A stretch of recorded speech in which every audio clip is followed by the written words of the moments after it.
All right. Happy New Year, everybody. Before we get this video kicked off, I want to thank all the new subscribers out there. I think we're up to 26 now. And then also thank you to the additional 4 or 5 other people in the world that are actually watching my videos. Appreciate the support. So what does New Year's mean? New Year's usually means a fresh start, a resolution, trying something different. And this year is no different from any other year for me.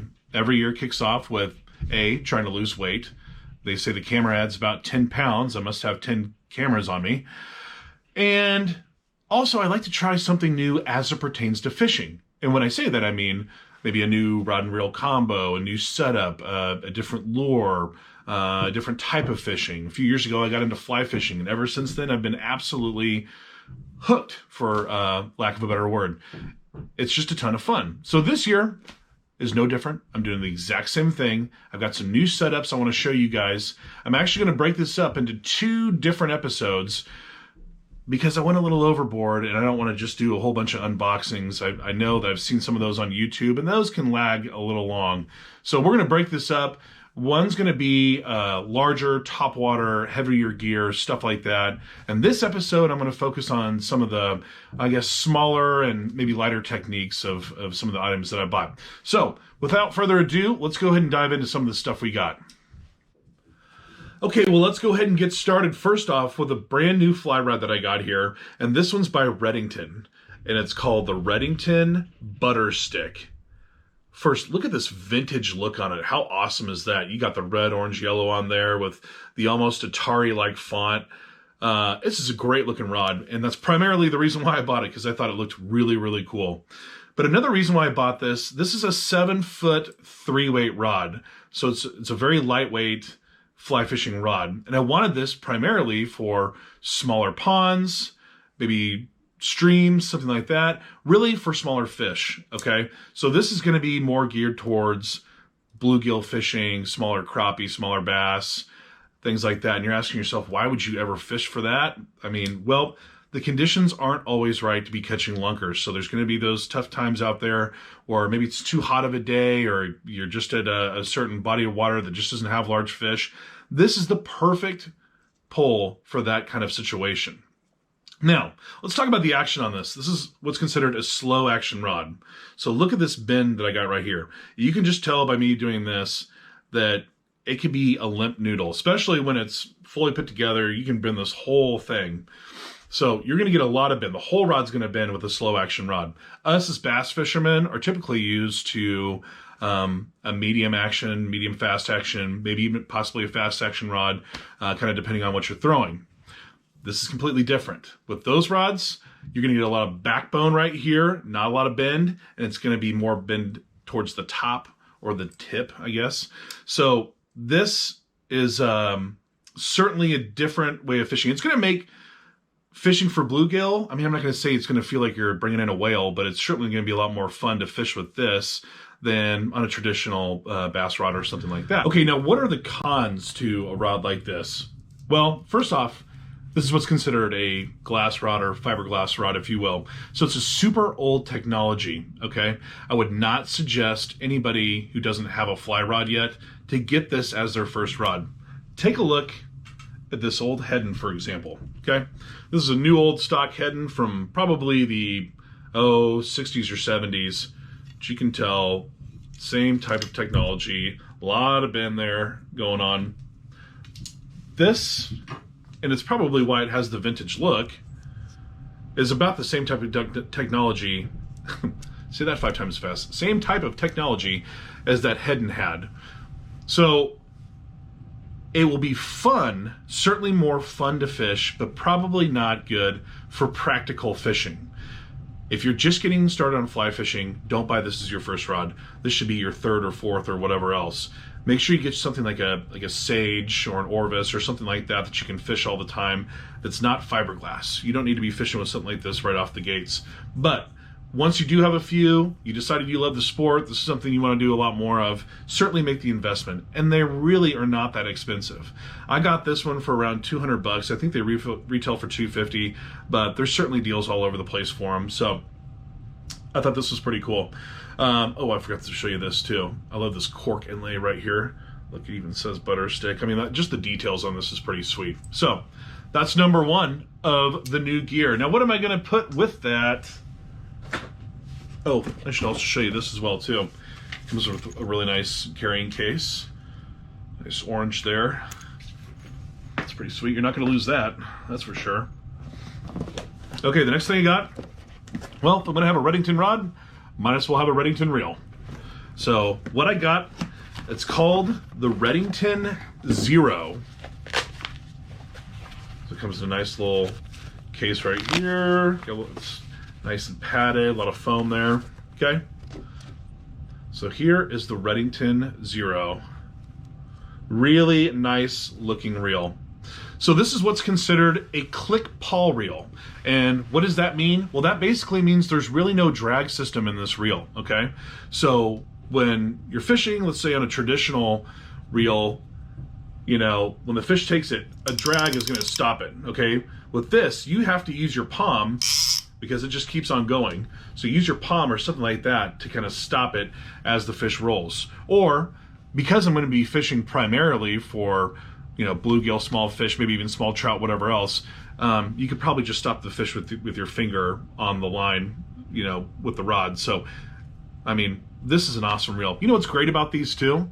The cool thing about click paws, well, not only are they very inexpensive, there's also less components, which means less stuff is gonna crap out on this.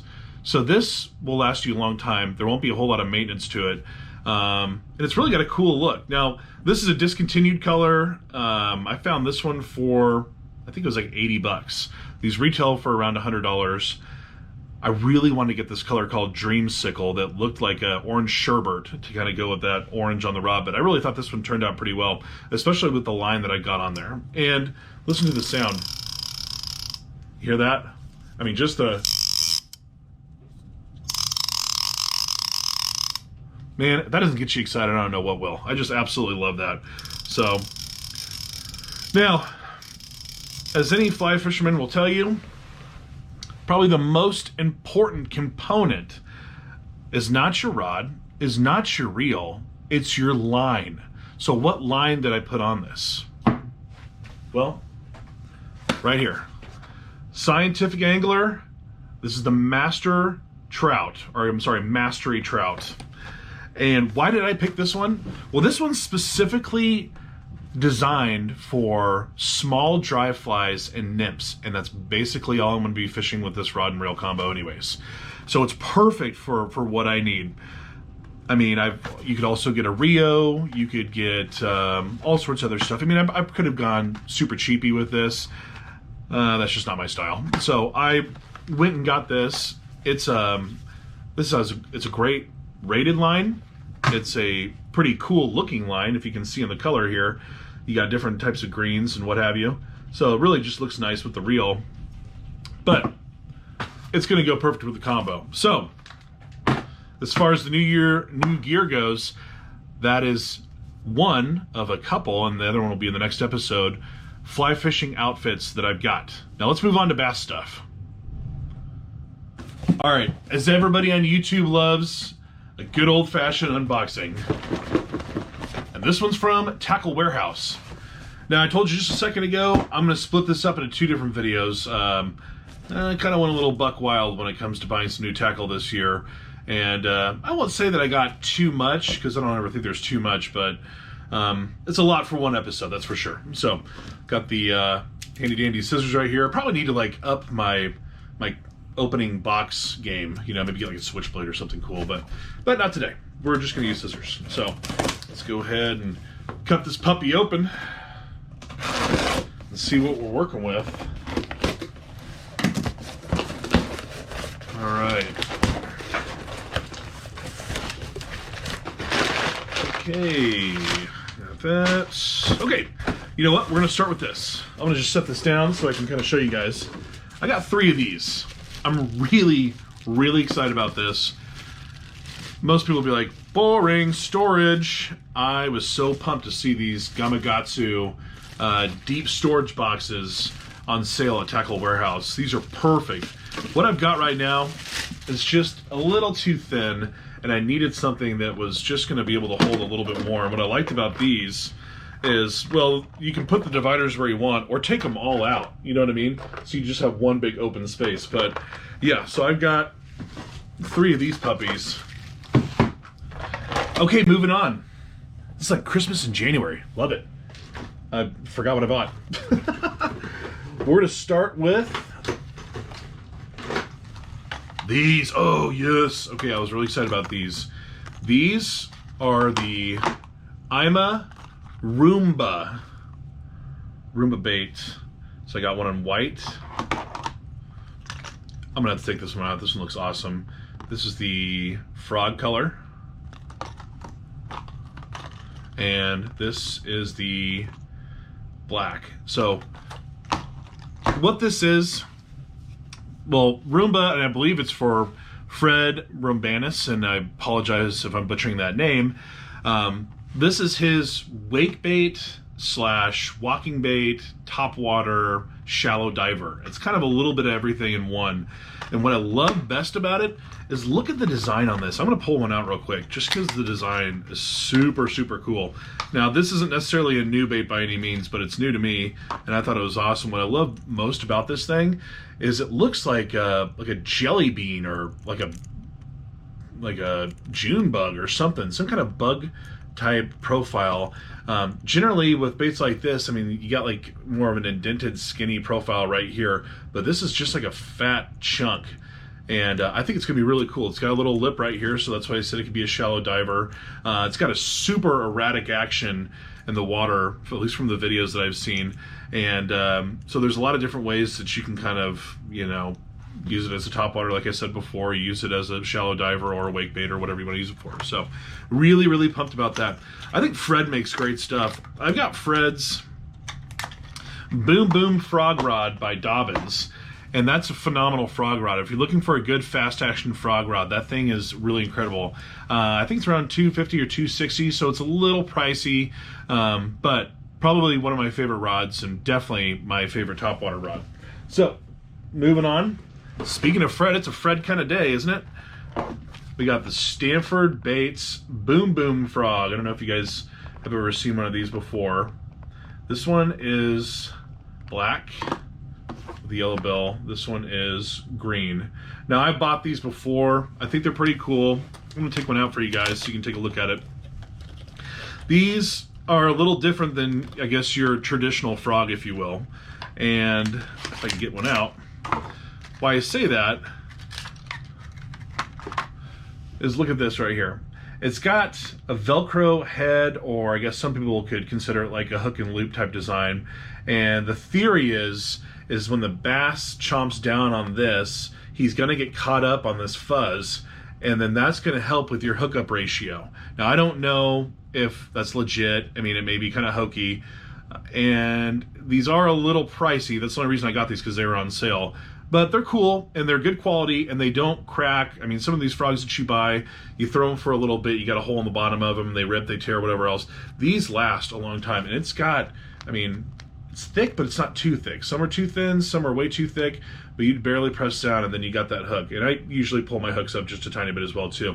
Another cool thing about this, too, it's got a red eye on the bottom of it. I mean, that's pretty unique compared to most frogs. So I do like that. Now, when I do my topwater frog fishing, I stick to primarily 2 colors, black and white. That's all you need, honestly. You don't need the blues, you don't need the browns, you don't need all the other stuff. I did get this green only because it was on sale, and green is, you know, a color that, for the most part, will work all the time. But if you just want to get one to try it out, try the black. You can never fail with black. Get a black belly on the frogs. Those are fantastic. If not, get a white belly. So, moving on. What else we got in here? Okay. Ooh. Okay. Now, this is the Lucky Strike, and these are the... Make sure that yeah, here we go. Rick Clunn. Sorry about that. These are the Rick Clunn Deep Divers. Okay. I wanted to get these because I wanted something that really gets down there deep, okay? And when I say deep, I'm talking about 18 to 25 feet type deep, and that's what these do. Look at the bill on this thing. I'll just pull one out. First off, it's a pretty massive crankbait, but that bill is absolutely insane. Look at that thing. It looks like a paddle. Shit, you can paddle your boat home with this thing. So, I like that. That's pretty cool. You know, I think that definitely something different to try. Perfect for the summertime and perfect for the wintertime. Hot summer days, you got to get down deep. Cold winter days, you got to get down deep. So, let's, you know, we're going to give it a shot. It was on sale. Why not? Okay, next thing. Oh, here we go. This is certainly not a new bait by any means. It's been around since the dawn of time. But I picked up some tubes. I think tubes have become a little bit of a lost art. I think a lot of people are just so obsessed with the Ned rig, the Cinco, and those are all great baits that work absolutely all the time for the most part. All the time, 70% of the time, whatever he says. So I think this is something that people forget about. Everybody knows it's great for smallmouth, but I was fishing with my dad over the summer, and we threw literally every single thing at them, could not get anything to bite, and my dad had an old pack of tubes in his boat, and I was like, screw it, I'm just going to throw it on and see what happens. It was on. I mean, every single time we threw it out there, there was a strike. We had a fish. It was absolutely insane. Sometimes the tube's the word, and I didn't even have any tubes. So I picked up some tubes. They were on sale. These are some big ones. These are called the Stupid Tube. And got a green pumpkin, obviously. What other color would you get? And then I got this cool little tube kit by Venom. And what's great about this, first off, look how long those hooks are. You know what I mean? Sometimes I think they can make the hooks a little too short. These are great hooks. And listen to this. I don't know if you can hear that or not. So what they have in here are 3 rattles, 3 little plastic rattles. And so when you're getting your tube, you put in your plastic rattle first, and then you shove the hook in there. Then you have a little noise to kind of, I guess, up your game. Okay, last thing in this box. This is a trailer hook, okay? And now I'm trying to read the back. I'm not sure that I'll be able to read that. But I thought this was going to be a frog trailer hook. But if you look at this, this appears to be for swim baits and plastics and things like that. It's really, really unique design. I'm not exactly sure how I'm going to use this, to be honest with you, because I thought I was buying a frog trailer, but now that I got it, I'm really excited about it. I mean, this is a really cool looking wired double trailer hook thing. So it's by a company called Decoy, I guess. Anyways, I know. Yeah, real great job on selling that one, right? Anywho, so that's that. That's the first part of the tackle journey that we went through. We're going to go through top waters next time, some of the larger stuff I got, and I got another rod and reel combo that I'm going to show you as well, too. And finally, we're going to do a new segment on the show, and it's going to be called Fishin Flashback.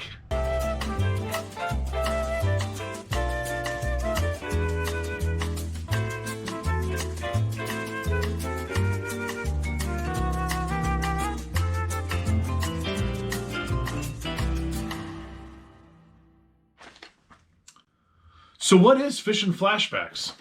Well, look behind me back here. You'll see there's just a slight collection of vintage lures, tackle, and accessories going on back there. And I figured once a week, we can take a peek inside the Big Minnow Museum and see what's back there. And this week is the first episode. I want to show you one of my favorite items. And this is my 1982 Bass Pro Shops catalog. I love these old catalogs. I love to see what people are buying 39 years ago. How cool is that? It's just a blast from the past. So we'll start it by just taking a look at this real quick. So the first thing we have here is, let me get back here a little bit, are the single spins, okay? Just taking a look at those, and you're like, okay, kind of a snooze. Why do you have that? Well, I actually have an original single spin. I have a few of these and the original package from back in the day. So I love seeing something from the catalog and have the original package. And if you look at this real quick, weird similarity right here, huh? Those guys look a lot alike. Let's see if we can get that in focus. There we go. Anyhow. So, thought that was pretty cool. Next one here, I love this. try to find one of these for $2.99 today. That'd be absolutely impossible. The Tom Mann's Big Bad Leroy Brown. I love the lore. I mean, I'm speechless about the lore. I absolutely, it's super cool. It's got an amazing story behind it. It was Tom Mann's personal pet bass. He got it when it was just a pound, put it in an 18,000-gallon tank, and traveled the country with it and put it on shows, or probably fishing shows or whatever. Anyways, it was the most popular bass in the world for quite some time. Eventually, when the bass passed away, Tom Mann wanted to celebrate his legacy, and he did that by making the Leroy Brown. I mean, super cool. I think you can get these on eBay. Out of the package, $20. Something originally sealed, probably 50 or more. I've seen them go upwards to 100. Crazy for that bait, but I get it because the story is so cool. I don't personally have one. But if you check out my Instagram, a buddy of mine was actually going through his house cleaning out and saw that his grandpa had one in a tackle box in original packaging, and he still has it. I'm like, if you ever want to get rid of that, you got somebody who wants it, and that's me. Next one. Look at this, old Uncle Josh. I got a lot of these old jars. I love them. I just saw a Retro Bassin Instagram picture where it looks like he was at a little bait and tackle shop somewhere in Arkansas and found some unused jars for a couple bucks. I think that's great. I mean, they're going on eBay for, sometimes 10, 12, 15 bucks a piece. So I thought, that's pretty cool. Now look at this. I want to pull this aside just because it's so interesting. Now, do you find something interesting about these worms? Anything kind of coming at you right there? Striking you as a little bit odd from today's worms? Well, let me show you this too. Let's see. Look at these. Look at these as well. Okay. You got these jelly worms. Okay. What I'm talking about is the colors. Everything today is green pumpkin, watermelon red. Don't get me wrong. Those are great colors and they totally work. But I miss this. Why don't they come up with more of these? I mean, they obviously worked back then. They can work today. You have colors like grape, blackberry, black grape, grape fire, black grape fire, grape metal flake, grape for days. I mean, all sorts of grapes. More grapes than you can even handle. So, anyways, I thought that was interesting. 39 years ago, you don't even see a green pumpkin in here. You barely even see green in there. Everything is pink, purple, grape. So I thought that was pretty cool. I don't even know if I should show this page, but this is pretty funny. This, I'll just kind of censor a lot of this. But back in the day, you can barely see it. Bass Pro Shop had a lot of adult novelty gifts. You would think about that today, you would think there's no way, because they are such a family-friendly oriented store. Like, how did they sell some of the items they sold? If you get your hands on one of these catalogs, flip towards the back, look at the novelty gifts. You'll know what I'm talking about. Especially old Uncle Buck's Bassmate calendars. Those would not fly today, I can tell you that. But, that's just how they kicked it back in '82. I got one of these in my Jeep CJ7. I absolutely love this thing. It's a Cool Rest Igloo cooler. Love it. Selling for $24.92. You can't even find one of those today for $100 on eBay. Maybe you can, but it's probably not in great shape. So, anywho, this thing I could go through. I could do a full hour-long episode just looking at different pages in this catalog. I have another catalog too that I'll just kind of briefly look at. And this is an old Fenwick catalog from 1980. But I just wanted to show. I mean, obviously, there's some really cool stuff in here. Like this. I love the lunker sticks. First off, the artwork in these old catalogs is pretty amazing. But these lunker sticks, I mean, those are super cool. Man, I would love to have one of those. And, just the gear. Like, where can I find this t-shirt of that eagle? I don't know. Badass. Love it. So that's it. That's another episode of Big Minnow Mikes. We'll be back next time with some more tackle. I hope you guys enjoyed, and we'll see you soon.